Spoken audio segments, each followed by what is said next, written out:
दोस्तों ये स्टोरी का चौथा पार्ट है तो चलिए शुरू करते हैं आगे की स्टोरी। सभी दोस्तों के मुंह खुले थे तब वान्या ने कहा, अरे मुंह बंद कर लो, बहुत बुरे दिख रहे हो सब। वहीं सिद्धार्थ बोला, लेकिन मैं तुम सबसे स्मार्ट लग रहा हूँ क्योंकि मेरा मुंह बंद है। फिर सिद्धार्थ सृष्टि की तरफ देख कर बोला, हैप्पी बर्थडे मेरी गर्लफ्रेंड की दोस्त। सृष्टि ने भी वैसे ही जवाब दिया, थैंक यू मेरी बेस्ट फ्रेंड के बॉयफ्रेंड। सिद्धार्थ हंसकर बोला, लगता है आपकी और मेरी खूब जमेगी।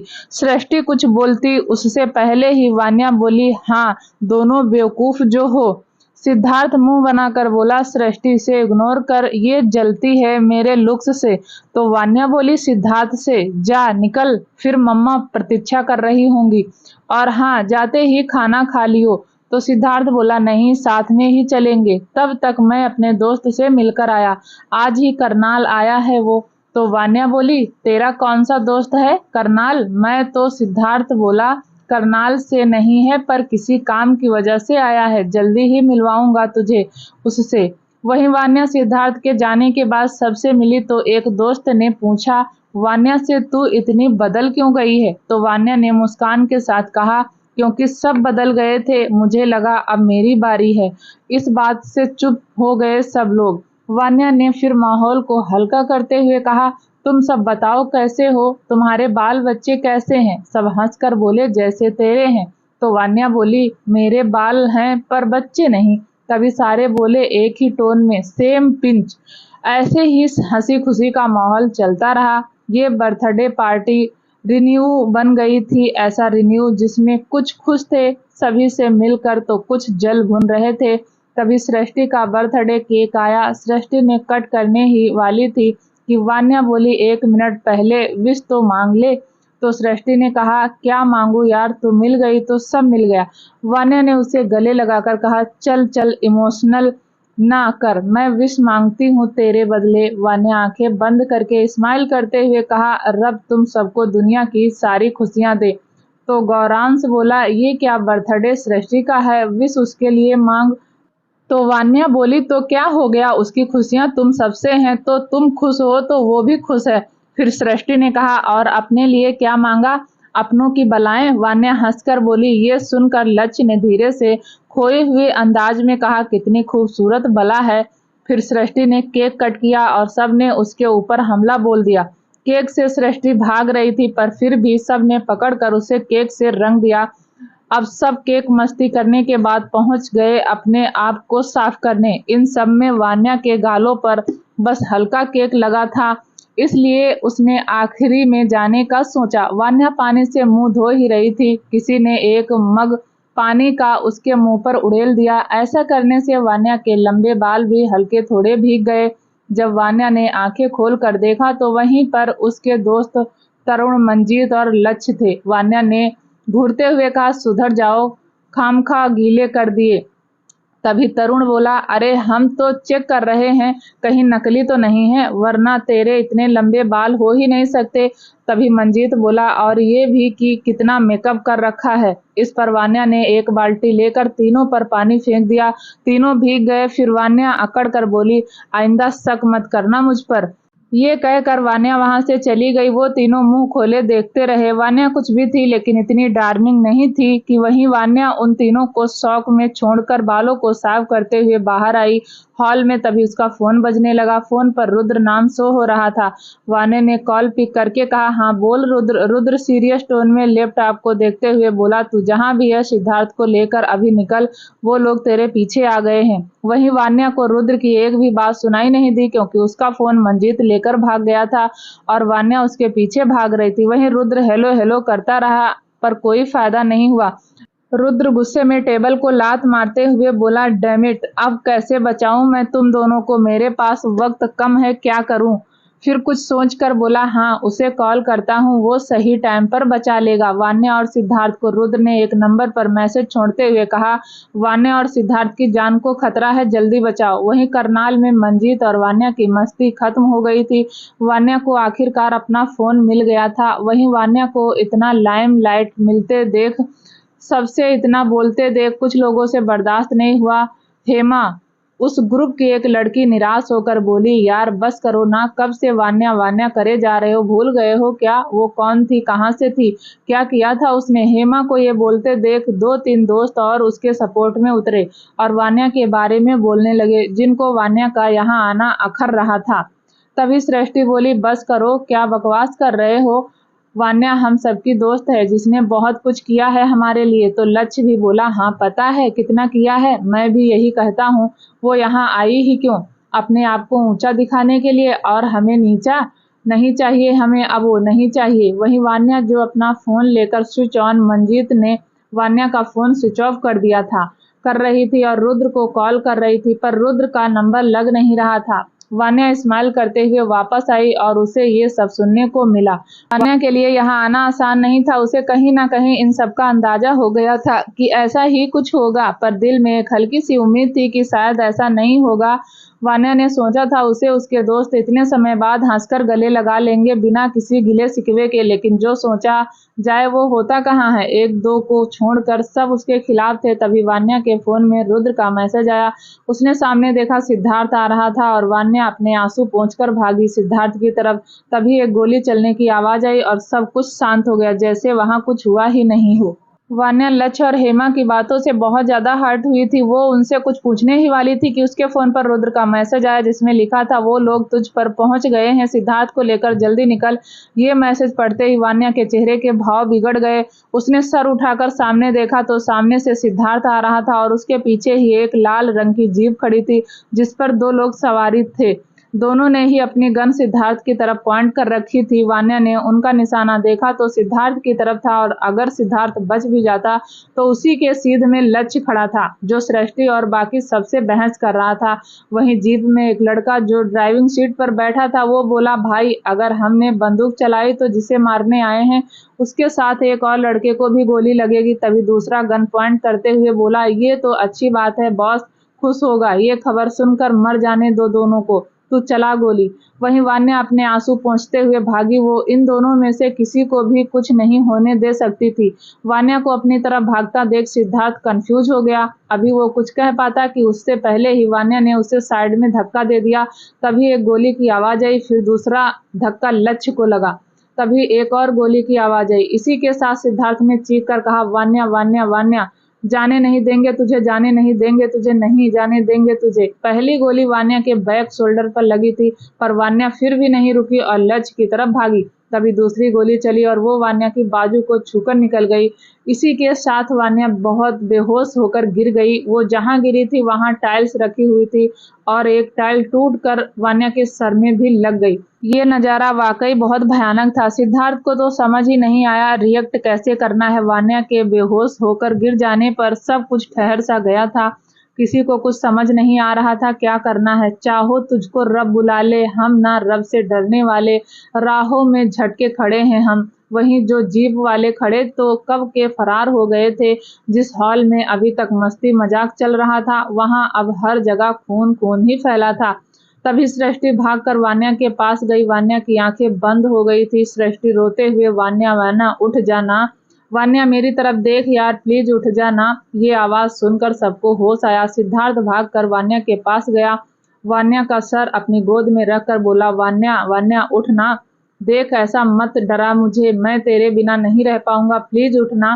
तभी एक लड़का जिसने अपने फेस को ब्लैक मास्क से पूरा कवर कर रखा था, उसकी बस आंखें दिख रही थी जिस पर स्पेक्स थे, वो उस हॉल में एंटर हुआ।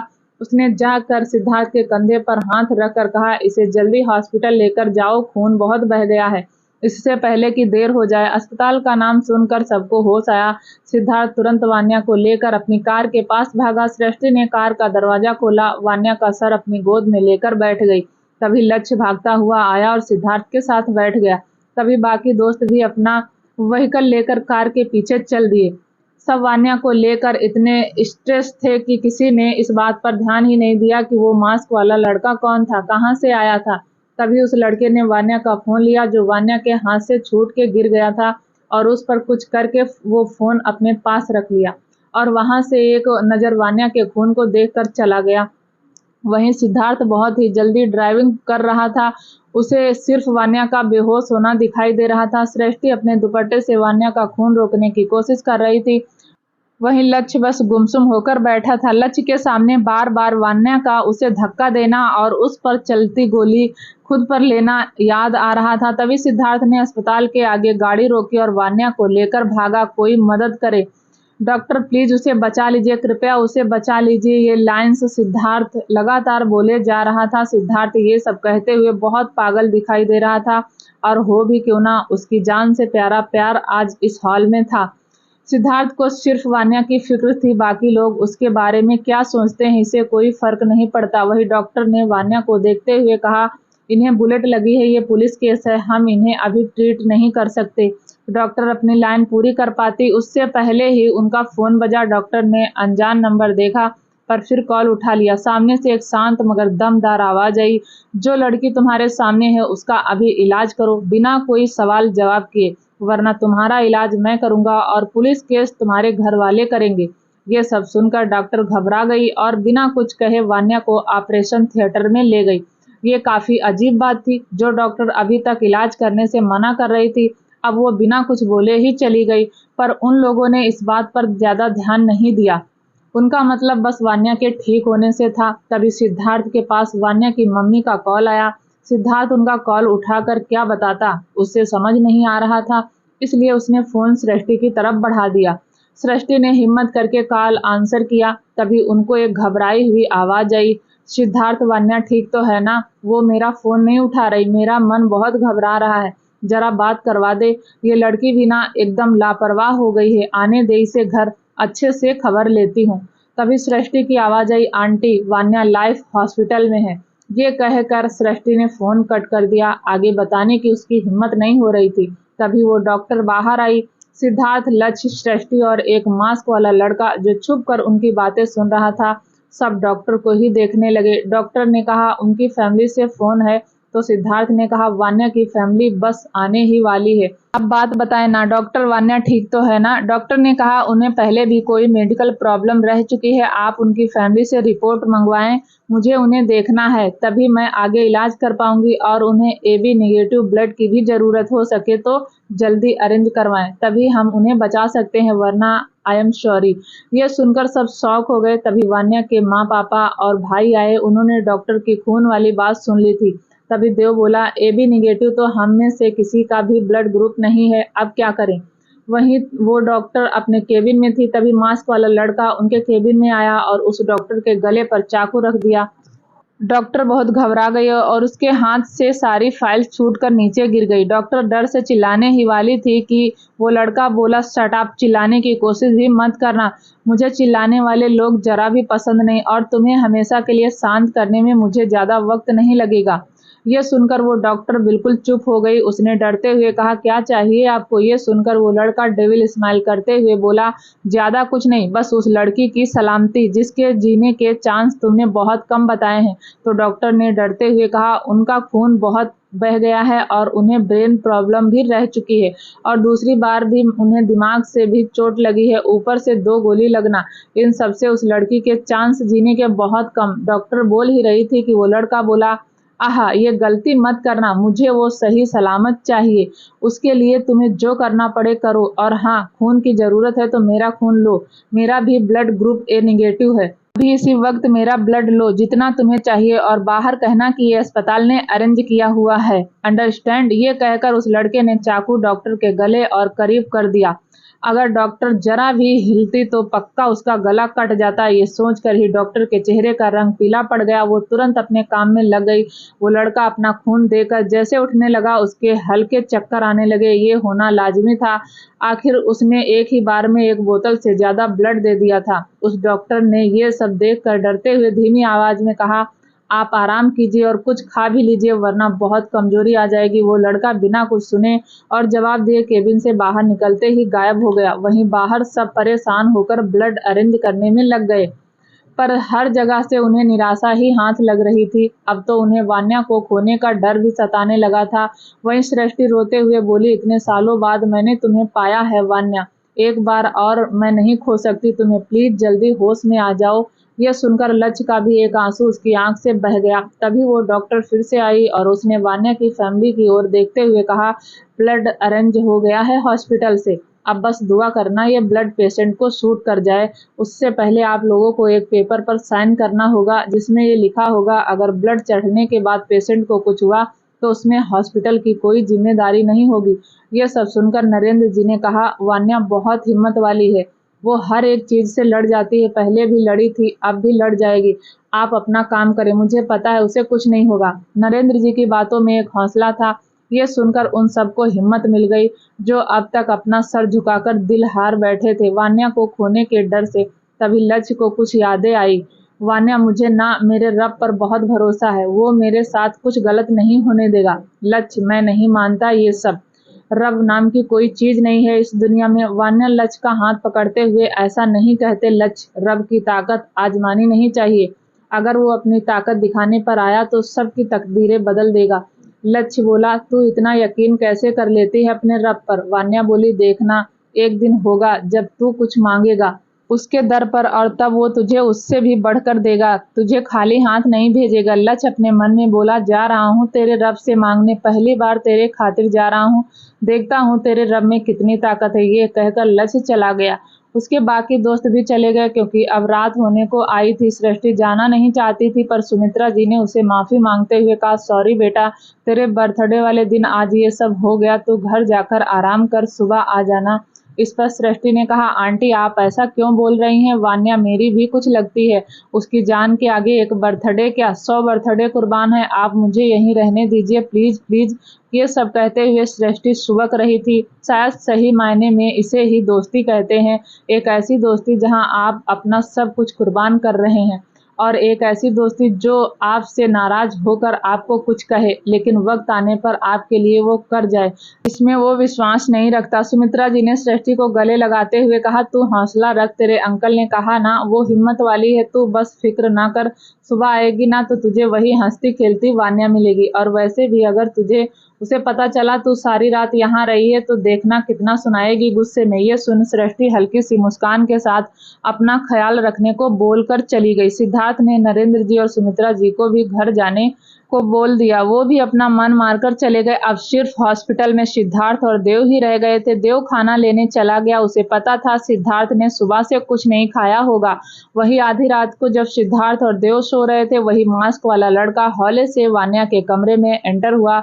वो जाकर वान्या के पास बैठ गया और उसे एकटक देखता रहा। वान्या इस वक्त हॉस्पिटल गाउन पहन रखा था, वान्या के सर पर पट्टी बंधी थी, उसके लेफ्ट शोल्डर पर प्लास्टर था और हाथ पर ना जाने कितनी ही पाइप लगी हुई थी। वो लड़का बस वान्या को ताकता रहा, ना उसने वान्या को छुआ, ना अपनी जगह से एक इंच हिला। आधा घंटा बीत गया था पर उस लड़के पर जरा भी असर नहीं पड़ा। ऐसा लग रहा था जैसे वो कहीं खो गया। वान्या को देखते ही देखते वो लड़का बड़े ध्यान से वान्या को देखकर उसकी बनावट को देख रहा था। वान्या के काले लंबे बाल जो अब साइड में बंधे हुए थे और उसकी माथे की पट्टी उसके बालों की खूबसूरती को ढक रही थी। फिर वान्या की आंखें जो इस वक्त बंद थी और उसकी लंबी लंबी पलकें जिन्हें किसी आईलैशेस की जरूरत नहीं है। फिर वान्या के गाल जिन पर डिंपल पड़ते थे। वान्या की नाक में एक छोटा सा नक वाल कोका था जो उसके चेहरे की शोभा को बढ़ा रहा था और अंधेरे में चमक भी रहा था।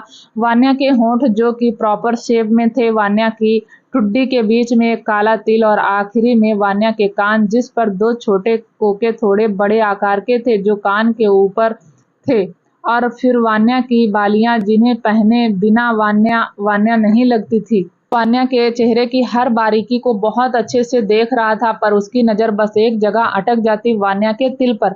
कुछ जादू था उस तिल में, लेकिन क्या वो लड़का ही जाने। तभी कमरे के बाहर कुछ हलचल हुई जिससे वो लड़का होश में आया। उसे किसी के फुट स्टेप्स सुनाई दिए।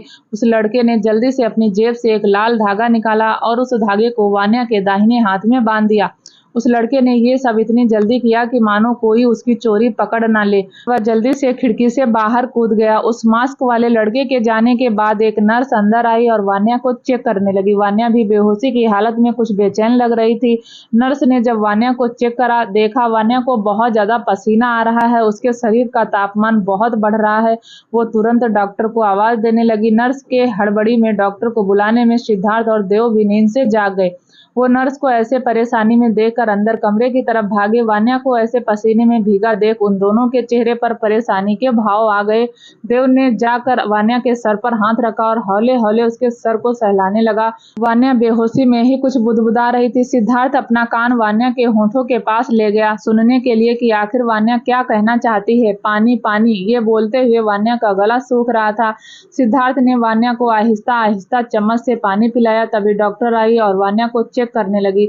उन्होंने नर्स से एक इंजेक्शन मंगवाया तो देव ने पूछा, डॉक्टर वान्या ठीक तो है ना? डॉक्टर ने आम तौर पर जवाब दिया, जी बिल्कुल ठीक है, बस ब्लड प्रेशर की वजह से बुखार आ रहा है, इनके ब्लड शूट कर गया। अब चिंता की कोई बात नहीं, वैसा मानना पड़ेगा, मरीज बहुत हिम्मत वाली है, इतना सब होने के बाद भी ये जल्दी रिकवर कर रही है, अभी थोड़ी देर में इन्हें होश भी आ जाएगा। यह सुनकर देव और सिद्धार्थ को राहत मिली। वो लोग वहीं वान्या के पास ही बैठ गए और डॉक्टर भी एक इंजेक्शन लगाकर चली गई। सुबह का वक्त, वान्या ने डिस्चार्ज मांगा था क्योंकि उसके एग्जाम आने वाले थे। डॉक्टर ने उसकी रिकवरी देखते हुए डिस्चार्ज कर दिया, कुछ महत्वपूर्ण निर्देश देकर। वान्या को अस्पताल से आए 4 दिन हो गए थे। अब सिर्फ वान्या के सर पर एक पट्टी थी और उसके हाथ का प्लास्टर अभी भी वैसा ही वैसा था जो कि अगले हफ्ते खुलना था। वान्या अभी करनाल में ही थी। सुमित्रा जी की जिद पर वान्या यहीं रही। उनको कहा था जब तक वान्या पूरे तरीके से ठीक नहीं हो जाती तब तक वो कहीं नहीं जाएगी। अब माँ का आदेश तो सबको मानना पड़ता है, आखिर माँ तो माँ होती है, वरना वो तो कब की चंडीगढ़ चली जाती। सिद्धार्थ को भी जिद से वान्या ने चंडीगढ़ भेजा था क्योंकि उसकी डॉक्टर की पढ़ाई डिस्टर्ब हो रही थी। लेकिन हमेशा की तरह सिद्धार्थ सिद्धार्थ जो कल आ रहा था, वान्या को बिना बताए कोई बम फोड़ने, मतलब है सरप्राइज देने। बाकी के दोस्त उसे मिलकर हाल चाल पूछ कर चले गए। सृष्टि तो रोज आती वान्या से मिलने और पूरी शाम उसके साथ बिताती, लेकिन जिसका इंतजार था वो नहीं आया एक बार भी, लक्ष्य। वान्या ने लक्ष्य को बर्थडे पार्टी के बाद कभी नहीं देखा, ना उसका जिक्र सुना। ऐसा लग रहा था मानो उसने अपने आप को कहीं छुपा लिया है। आज वान्या रात के वक्त अपनी छत पर झूले पर बैठे अपनी डायरी में कुछ लिख रही थी। तभी उसने उस लाल धागे को देखा और उसे चूमते हुए कहा, थैंक यू मम्मी, ये धागा बांधने के लिए। ये जब से मेरे हाथ में बंधा है तब से बड़ा सुकून मिल रहा है। जब भी इसे देखती हूँ अपने आप स्माइल आ जाती है मेरे चेहरे पर। वान्या को लग रहा था ये लाल धागा सुमित्रा जी ने बांधा है। जब वो हॉस्पिटल में थी तभी उसे दरवाजा खुलने की आवाज आई। वान्या ने पीछे पलट कर देखा तो हैरान रह गई, वहां लक्ष्य था।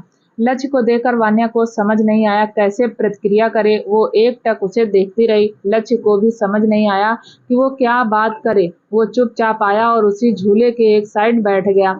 वान्या ने भी कोई खास रिएक्शन दिए बिना अपनी डायरी लिखने लग गई।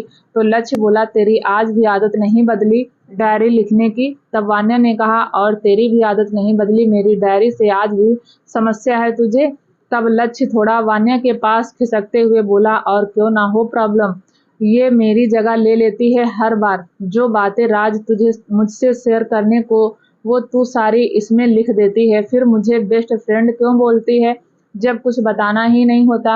वान्या ने एक नजर लक्ष्य को देखकर कहा, क्योंकि ये मुझ पर बेवजह गुस्सा नहीं करती, ना ही मुझे छोड़ के जाती और ना ही हर्ट करती। ये सुन लक्ष्य एकदम से चुप हो गया, फिर अचानक वान्या के गले लग गया। वान्या कुछ देर वैसे ही बैठी रही, फिर थोड़ी देर बाद रोने लगी। वान्या को रोते देख लक्ष्य ने थोड़ा और उसे खुद के करीब कर लिया, थोड़ा और कसकर गले लगा लिया। वान्या ने रोते हुए कहा, तुझे ऐसा नहीं करना चाहिए था लक्ष्य, मैंने तेरा कितना इंतजार किया लेकिन तू नहीं आया, तूने ऐसा क्यों किया? लक्ष्य के भी आंसू बह रहे थे, पर फिर उसने कहा, सॉरी सॉरी वान्या, माफ कर दे, गधा था मैं जो तेरी फीलिंग्स नहीं समझ पाया। तेरे जाने के बाद पता चला मैंने क्या खोया है। फिर तुझसे दोबारा बात करने की भी कोशिश नहीं की, लेकिन तब तक बहुत दूर जा चुकी थी तू। और फिर प्रिया का मेरी जिंदगी में वापस आना, यार प्लीज माफ कर दे। ये सुन वान्या उससे अलग हुई और कहा, क्या कहा प्रिया?